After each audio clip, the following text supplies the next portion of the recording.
সিনেমাটি এমন একটি ছেলেকে নিয়ে যে কিনা তার কয়েকটি বন্ধুর সঙ্গে পকেট মারার কাজ করে, কিন্তু তার এই পকেট মারার জন্য একটি লোকের মৃত্যু হয়ে যায়। আর এই মৃত্যুতেই তার পুরো জীবনটা একেবারে উলটপালট করে দেয়। কি হয়েছিল পরে এই ছেলের সঙ্গে সেটাই জানবো আজকে আমাদের এক্সপ্লেনেশনে।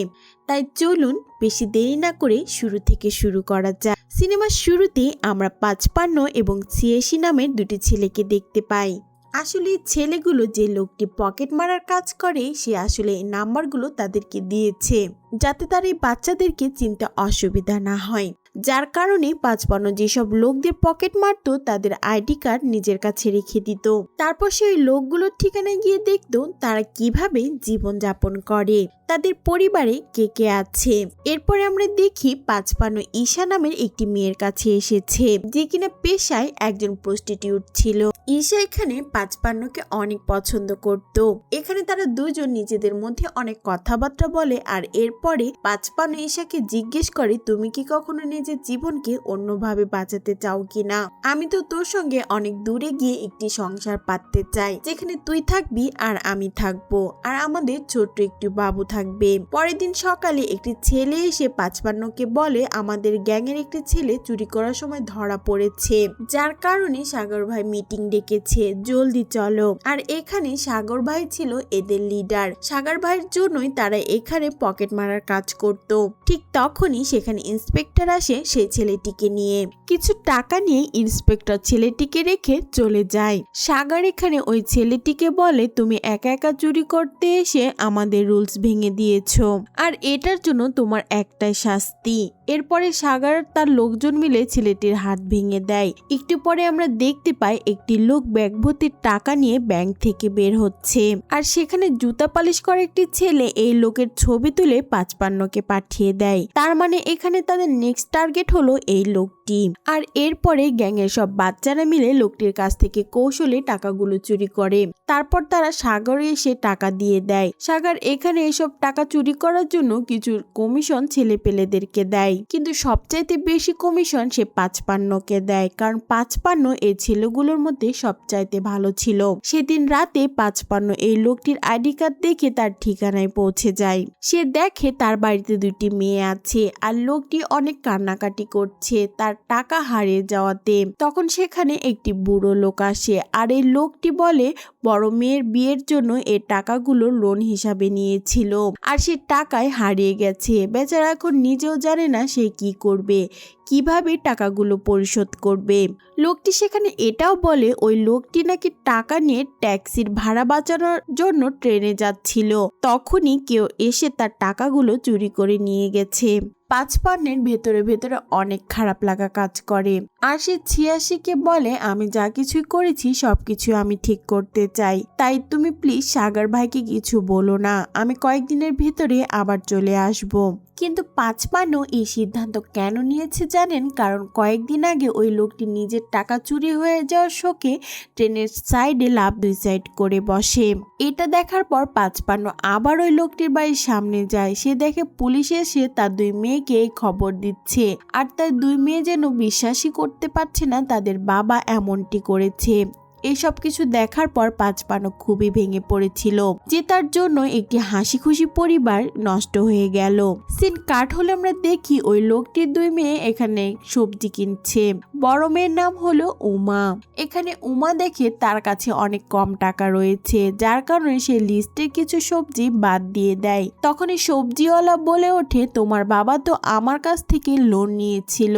তখনই ৫৫ তার কাছে গিয়ে একটি টাকার বান্ডিল উমার পায়ের নিচে ফেলে, এটা হয়তো আপনার টাকা পড়ে গেছে। উমা তখন ৫৫কে বলে, এ টাকাটা আমাদের নয়, এটা তুমি পেয়েছো, তুমি রেখে দাও, লাগবে না আমাদের কোনো টাকা। এটা বলে উমা ওখানে তার বোনকে নিয়ে চলে যায়। তখনই সেই দোকানদার ৫৫কে বলে, ওদের বাবা আমার কাছ থেকে ৬০০ টাকা ধার নিয়েছিল, তুমি যদি চাও তাহলে এই টাকাগুলো আমাকে দিতে পারো। ৫৫ তখন এই লোকটা উমার বাবার ধার করা সমস্ত টাকা দিয়ে দেয়। সেদিন রাত্রিবেলা আমরা দেখতে পাই ৫৫ রাস্তায় বসে আছে। আছে। তখন সেখানে থাকা গার্ড এসে তাকে সেখান থেকে চলে যেতে বলে। পাঁচপান্ন তখন তাকে জিজ্ঞেস করে কোথাও ভাড়াতে ঘর পাওয়া যাবে কিনা। পাঁচপান্ন তখন তার ব্যাগ খুলে টাকা দেখায়। তখন ওয়াচম্যান একটি ঠিকানা বলে, সেখানে কিছু ব্যাচেলার ছেলে থাকে, তারা একজন লোক নেবে। আর এটা শোনার পর পাঁচপান্ন সেখান থেকে চলে যায়। বেচারা ওয়াচম্যান তখন বলে, শালা এই দুনিয়াতে আমি বাদে সবার কাছে টাকা রয়েছে। এরপরে আমরা দেখতে পাই পাঁচপান্ন ঠিক উমার বাড়ির সামনে যে বিল্ডিংটাতে রয়েছে সেখানে একটি রুম ভাড়া নিয়েছে। সে সেখানে দাঁড়িয়ে দাঁড়িয়ে উমা তার বোনের দিকে নজর রাখছিল। তখনই ভেতর থেকে একটি লোক এসে বলে, পছন্দ হয় নাকি? বিনোদ নামের ওই লোকটি বলে, মেয়েটির ভেতরে অনেক আত্মসম্মান বোধ রয়েছে, নিজেকে অনেক কঠোর বানিয়েছে, যার জন্য সে তোমাকে ভাব দেবে না, কখনোই সাহায্য নেবে না। তার জন্য এমন কোনো উপায় বের করতে হবে যে নিজে থেকে তোমার কাছে সাহায্য নিতে আসে। পরদিন সকালে পাঁচপান্ন উমার ঘরে যায়। তখন উমা দরজা খুললে পাঁচপান্ন বলে, তুমি কি আমাকে রান্না করে দিতে পারবে? আমি সামনের ওই রুমে থাকি। উমার ছোট বোন তখন বলে, আমাদের তো কিছু একটা করতে হবে, তাই না? আর জীবন বাঁচাতে হলে তো টাকার প্রয়োজন, তুমি রাজি হয়ে যাও দিদি। এরপর থেকে উমাও রাজি হয়ে যায়। এর পরের দিন আমরা দেখতে পাই উমা খুব সুন্দর করে রান্না বান্না করে টিফিন প্যাক করে তার ছোট বোনকে দিয়ে পাঠিয়ে দেয় পাঁচপান্নর রুমে। সেখানে থাকা পাঁচপান্ন রুমমেটরা উমার বোনকে বেশ টিচ করে কথা বলে, যেটা একদমই ভালো লাগে না উমার ছোট বোনের, যার কারণে উমার ছোট বোন তাকে বাসায় গিয়ে বলে, আবার একদমই ওই রুমে থাকা ছেলেগুলোকে ভালো লাগে নেই, তুমি প্লিজ ওই দাদাকে বলবে আমাদের সঙ্গেই খেতে। সিন কাট হলে আমরা দেখি সাগর কিছু ছেলেদেরকে ইংলিশ শেখাচ্ছে। তখনই সেখানে পাঁচপান্ন আসে। সে পাঁচপান্নকে বলে, এক সপ্তাহ থেকে তুমি তোমার কমিশন নিতে আসনি, তোমার কি কোনো সমস্যা? আমাকে বলতে পারো। পাঁচপান্ন তখন বলে, আসলে আমি একটি কাজে ফেসে গিয়েছিলাম, যার কারণে আসতে পারিনি। সাগর তখন পাঁচপান্নকে বলে, আমি জানি তুমি ঈশার চক্করে পড়েছ, কিন্তু ঈশা তোমার জন্য যোগ্য নয়। আর এটার পর পাঁচপান্ন নিজের ভাগের টাকাটা নিয়ে সেখান থেকে চলে যায়। আর সে রাতে পাঁচপান্ন উমার বাড়িতে যায় খাবার খাওয়ার জন্য। কোথায় কোথায় পাঁচপান্ন সেখানে উমাকে ডেটে যাওয়ার কথা বলে। আর এরপর থেকেই উমা আর পাঁচপান্নর মধ্যে বেশ ভালো বন্ধুত্ব হয়। তারা একসাথে অনেক জায়গা ঘুরে বেড়ায়। এমন করে একদিন পাঁচপান্ন উমাকে সিনেমা দেখাতে নিয়ে যায়। সিনেমা দেখা শেষ হলে রাস্তায় যেতে যেতে উমাকে বলে, তুমি তো অনেক সুন্দর, তাহলে তোমার বিয়ের জন্য কেন যৌতুক দিতে হবে? এ কথা শুনে উমা তখন একটু স্যাড হয়ে যায়। উমা তখন পাঁচপান্নকে বলে, আমরা যখন ছোট ছিলাম তখন আমার মায়ের ক্যান্সার ছিল, আমার বাবা সমস্ত টাকা আমার মায়ের চিকিৎসার জন্য ফুরিয়ে দিয়েছে। আর আমার মা মারা যাবার পরে আমার বোনকে সামলানোর মতো কেউ ছিল না, যার জন্যই আমি সংসার আর বোনকে সামলানোর জন্য স্কুল ছেড়ে দিই। আমি তো বেশি পড়াশুনো জানি না, তাহলে তুমি বলো আমার মতো মেয়েকে যদি কেউ বিয়ে করে সে কি এমনি এমনি করবে? আমার জন্য একটি বিয়ের প্রস্তাব এসেছিল, ওই লোকটা প্রথম বউটা মারা গেছে, আর লোকটি অনেক বয়স বেশি, দুটো বাচ্চাও আছে, আর যৌতুক দেবার জন্য টাকা লোন নিয়েছিল। কথা বলতে বলতে এখানে পাঁচপান্ন উমাকে একটি বিল্ডিং এর নিচে নিয়ে আসে। সেখানে পাঁচপান্ন বলে, এই লোকটি অদ্ভুত ধরনের একটি গান শোনে আর নিজের স্ত্রীকে প্রতিদিন মনে করে। এমন করে পাঁচপান্ন উমাকে আইসক্রিম কিনে দেওয়ার জন্য সেখানে নিয়ে গিয়েছিল। সেখানে একটি লোক দাঁড়িয়ে ছিল, ওই লোকটি পাঁচপান্নকে দেখে চিনতে পারে। তখন এই লোকটি পাঁচপান্নকে গালি দিয়ে কথা বলতে শুরু করে, কিন্তু পাঁচপান্ন এখানে কিছুই বলে না। কিন্তু পাঁচপান্ন সেখান থেকে চলে যায়। উমা পাঁচপান্নকে গিয়ে বলে, তুমি কেন ওই লোকটিকে কিছু বললে না? তোমার কি কোনো পরিচয় নেই? তোমার গায়ে কি কথা লাগে না? সেদিন রাতে কিছু লোক উমার বাড়িতে আসে। এসে উমাকে বলে, এই বাড়ির দলিল দিয়ে তোমার বাবা আমার কাছ থেকে লোন নিয়েছিল, যদি সেই লোনের টাকা দিতে না পারো তাহলে এই বাড়িটাই আমরা বেচে দিব, আর যদি তুমি চাও তাহলে অন্য উপায়ে লোন পরিশোধ করতে পারো, যাবে নাকি আমার সঙ্গে? এই কথা শোনার পর উমা বলে, যদি আপনারা এই বাড়ি বিক্রি করে দেন তাহলে আমরা কোথায় থাকবো? ঠিক সেই সময়ে সেখানে পাঁচপান্নের সবকিছু দেখে চলে আসে। এখানে পাঁচপান্নর কাছে শুধুমাত্র ৭৫,০০০ টাকাই ছিল। ওই লোকটি পাঁচপান্নকে বলে, যদি বাকি টাকা 2 দিনের মধ্যে দিতে না পারিস তাহলে এ বাড়ি বিক্রি করে দিব। আর এই ঘটনার পর পাঁচপান্ন আবার ফুলদমে চুরি করতে শুরু করে দেয়। সে একটি বুড়ো দাদির হেল্প করার বাহানায় তার সোনার আংটি আর চুরি করে। এরপর রাত হলে সে ঈশার সঙ্গে আবার দেখা করতে যায়। ঈশার কাছে যাওয়ার পর সে চুরি করা আংটি পাঁচপান্নর হাত থেকে পড়ে যায়। এই আংটি দেখে ঈশা খুব খুশি হয়ে যায় আর সে ভাবে হয়তোবা পাঁচপান্ন তার জন্য এই আংটি নিয়ে এসেছে। পাঁচপান্ন এখানে ঈশাকে বলে, এটা দেখে খুশি হবার কোনো কারণ নেই, আমি তোমাকে বিয়ে করছি না। তাই উমা এখানে পাঁচপান্ন রুমে আসে আর বিনোদকে জিজ্ঞেস করে সে কি এসেছে। বিনোদ বলে মনে হয় না সে কখনো ফিরে আসবে, ওর ব্যাগ রয়েছে, তুমি চাইলে সেগুলো নিয়ে যেতে পারো। আর এই ব্যাগটা সে উমাকে দিয়ে দেয়।